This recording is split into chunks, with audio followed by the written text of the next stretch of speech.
अस्सलाम वालेकुम, welcome back. कैसे हैं आप सब? यकीनन आप सब बिल्कुल ठीक-ठाक होंगे, बिल्कुल फिट-फाट और मज़े में होंगे। मैं भी बिल्कुल ठीक-ठाक हूँ और आज ना मैं गाँव की एक शादी पे जा रही हूँ।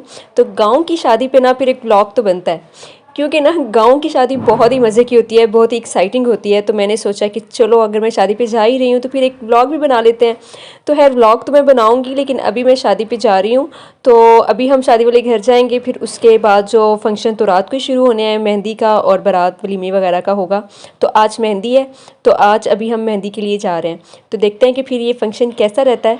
वैसे मुझे तो ना गाँव की शादियों पे बहुत ही मज़ा आता है, बहुत ही मज़े की होती हैं। इतना कोई शुगल होता है ना इन शादियों पे कि बस मैं क्या ही बताऊँ आपको। वैसे फ़िलहाल ना हमें काफ़ी थकावट हो चुकी हुई है, क्योंकि हम पिंडी से जा रहे हैं शादी में शिरकत करने के लिए और 3 घंटे की ड्राइव के बाद ना हम गाँव में पहुँचे हैं और अब हम गाँव में एंटर हो चुके हैं। आपको ये सब्ज़ा नज़र आ रहा होगा, तो फिर इससे आप समझ जाएँ कि हम गाँव में पहुँच आए हैं। तो बस शादी वाले घर में हम पहुँचने ही वाले हैं। गाँव की जो शादी होती है ना, वो बहुत ही मज़े की होती है। एक तो सब रिलेटिव्स होते हैं और बहुत ही मज़ा आता है। तो हम लोग घर पहुँचे थे और पहुँचने के बाद हम लोग फ्रेश हुए थे, फिर तैयार-व्यार होने में टाइम लगा और फिर उसके बाद फ़ंक्शन शुरू हो गया। तो फिर ये मेहंदी का फ़ंक्शन शुरू हो गया हुआ था और बहुत ही मज़े के भंगड़े-वंगड़े थे। अच्छा, मैंने ना इन तमाम भंगड़ों को और बहुत ज़्यादा मैंने एंजॉय किया इस शादी को, लेकिन ना मैंने वीडियो कम-कम बनाई है, क्योंकि आपको पता है कि जब एंजॉय कर रहे हो ना तो फिर वीडियो ज़्यादा नहीं बनाई जाती है। तो इसलिए मैंने वीडियो कम ही बनाई है, मैंने एंजॉय ज़्यादा किया था। तो मैं थोड़े-थोड़े से जो क्लिप्स जो मैंने बनाए थे तो वो मैं आपके साथ शेयर करती हूँ, ताकि आपको भी पता चले।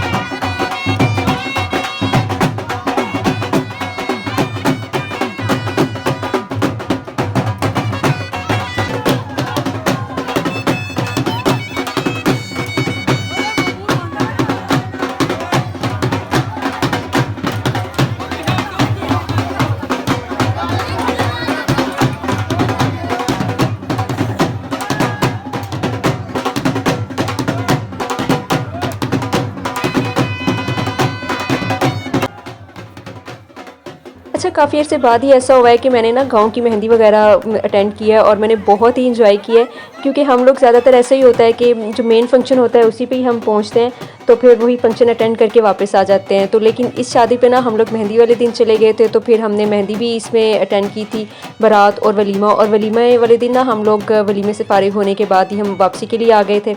तो वलीमे वाला फ़ंक्शन तो ऐसे भागने-दौड़ने में ही गुज़र गया था, लेकिन जो मेहंदी थी और बारात थी तो उसको हमने सही एंजॉय किया था और मुझे बहुत ही मज़ा आया। जो फुल टाइप के भंगड़े थे ना, वाह वाह! क्या मज़ा आया ना इन भंगड़ों को देख के। और आप में से भी ना जिसने गाँव की शादी नहीं देखी होगी, तो वो टिपिकल पंजाब की जो शादी होती है, मेहंदी होती है ना, वो इसको देख के ना एंजॉय कर सकता है और उसको पता चल सकता है कि जो टिपिकल पंजाब में मेहंदियाँ होती हैं, शादियाँ होती हैं, वो किस टाइप की होती हैं। तो बच्चे बड़े सभी भंगड़ा और डांसेस बस ये सब चल रहा होता है और बहुत ही फुल चिल माहौल होता है।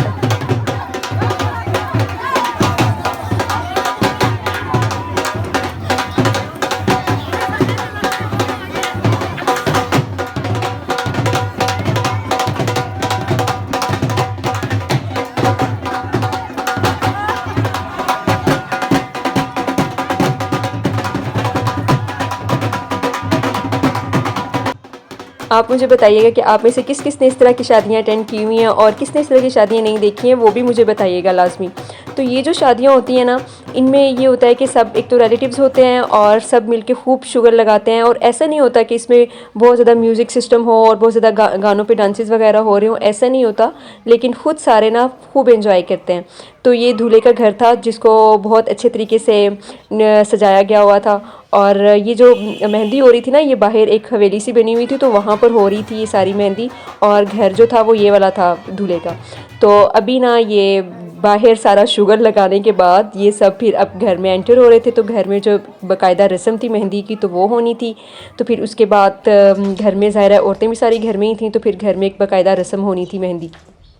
अच्छा हाँ, मैंने शादी वाले घर में ना ये वाला चूल्हा भी देखा। वैसे तो किचन में आपको पता है आजकल दूसरे ही चूल्हे हैं, सिलेंडर वगैरह यूज़ किए जाते हैं, क्योंकि अब वो जो गांव है ना वो भी बहुत मॉडर्न हो चुके हुए हैं। तो अब इस तरह के जो चूल्हे होते हैं वो कम ही इस्तेमाल होते हैं।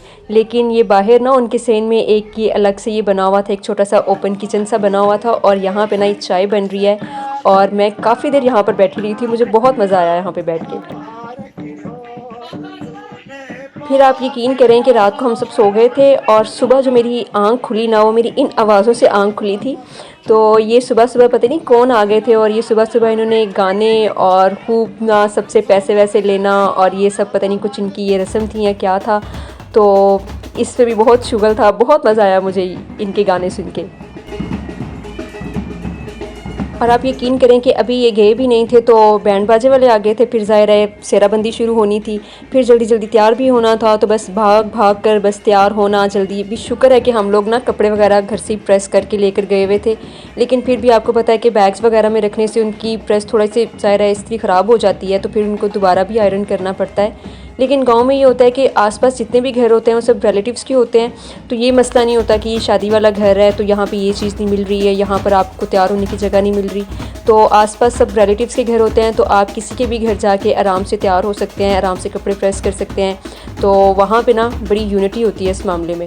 तो फिर हम इनके नेबर्स में चले गए थे, तो वहाँ पे फिर हम लोग आराम से तैयार हुए और यहाँ पे सेहराबंदी वगैरह हो रही थी। हम तैयार होकर आए तो फिर आगे ना ये सेहराबंदी हो रही थी और फिर इसके बाद ना बारात निकलने वाली थी बस।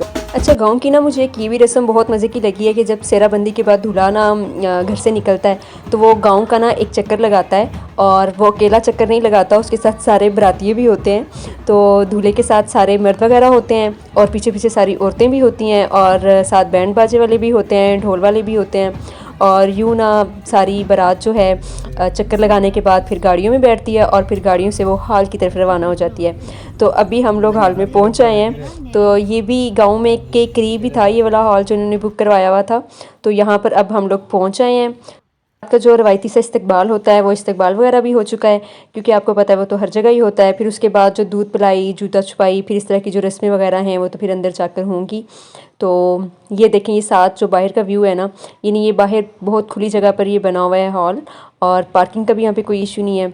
और अब जो हमारे दुल्हा मियाँ हैं वो भी बस स्टेज पे उनकी एंट्री होने ही वाली है, और फिर उनके साथ दुल्हन को बिठाया जाएगा और फिर उसके बाद हम रुखसती करवा लेंगे। बस इतना सा काम होता है शादी में, और इतने लंबे लंबे फंक्शन।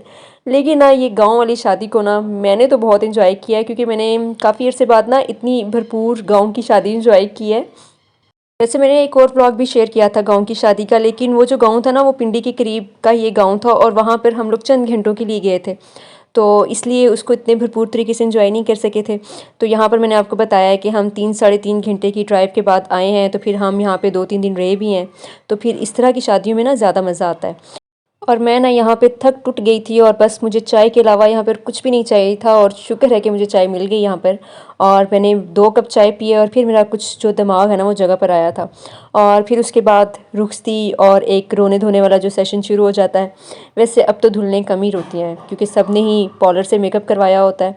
तो अब तो गाँव भी बहुत चेंज हो गए हैं, ये मुझे इस शादी पे शिरकत करने के बाद पता चला है कि अब बहुत ना माहौल बदल चुका है। तो फिर उसके बाद यहाँ पे रुखसती हुई और फिर उसके बाद हमने घर चले जाना था, और घर नहीं जाना था, अभी पिंडी नहीं जाना था, क्योंकि हमें कल वलीमा भी अटेंड करके जाना है। कल वलीमा शाम का है, और शाम का वलीमा अटेंड करने के बाद ना फिर हम वहीं से पिंडी के लिए निकल जाएंगे और फिर पहुँच ही जाएंगे रात की किसी ना किसी पहर पिंडी भी।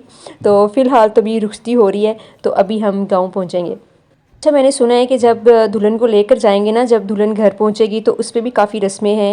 यानी जब दुल्हन घर दाखिल होगी तो उससे पहले वो तेल वगैरह भी डाला जाता है, और भी काफ़ी रस्में हैं। तो अब जाके पता चलेगा कि कौन कौन सी रस्में हैं। लेकिन वो बिल्कुल घरेलू सी ऐसा फंक्शन है, यानी घर के ही बंदे होंगे, तो वहाँ पर फिर वीडियो तो नहीं बन सकती। गाँव की शादी की ना एक अच्छी बात ये भी है कि गाँव में जो शादियाँ होती हैं वो बहुत टाइमली ख़त्म हो जाते हैं सारे फंक्शन। यानी मेहंदी है, बारात है, वलीमा है, जो भी फंक्शन होता है ना, तो ऐसा नहीं है कि पूरी पूरी रात ही फंक्शंस चलते रहें। बहुत टाइमली सारे फंक्शंस ख़त्म हो जाते हैं, आप आराम से रेस्ट भी कर सकते हैं, सुबह फ्रेश होके आप दोबारा नए फंक्शन के लिए तैयार हो जाते हैं। तो ये बड़ी अच्छी बात है। और हाँ जी, यहाँ पर हम लोग वलीमे पे पहुँच आए हैं, और जो वलीमा था ना वो नेक्स्ट डे शाम का था। तो अभी हम नेक्स्ट डे शाम को पहुँच आए हुए हैं वलीमे पे। ये हॉल के सामने ही हम खड़े हैं, तो अभी हम जाएंगे हॉल में, वलीमा अटेंड करेंगे, फिर यहीं से ही ना हम वापस पिंडी के लिए चले जाएंगे, क्योंकि हमने आज ही घर के लिए जाना है। तो अभी टाइम ज़ाया किए बगैर हम अंदर चलते हैं, जाके सबसे मिलते हैं। सबसे पहले दुल्हन दूल्हा से मिलते हैं, फिर सबसे रिलेटिव से मिलते हैं, फिर खाना वाना खाने के बाद हम जल्दी से निकलेंगे वापसी के लिए। और मैं फिर अपनी वीडियो का एंड यहीं पर ही कर रही हूँ। वीडियो अगर अच्छी लगी है तो वीडियो को लाइक लाजमी कर दीजिएगा यार, फीडबैक भी दे दिया करें, चैनल को सब्सक्राइब भी कर दें। मिलते हैं नेक्स्ट वीडियो में, तब तक के लिए अल्लाह हाफिज़। Thanks for watching.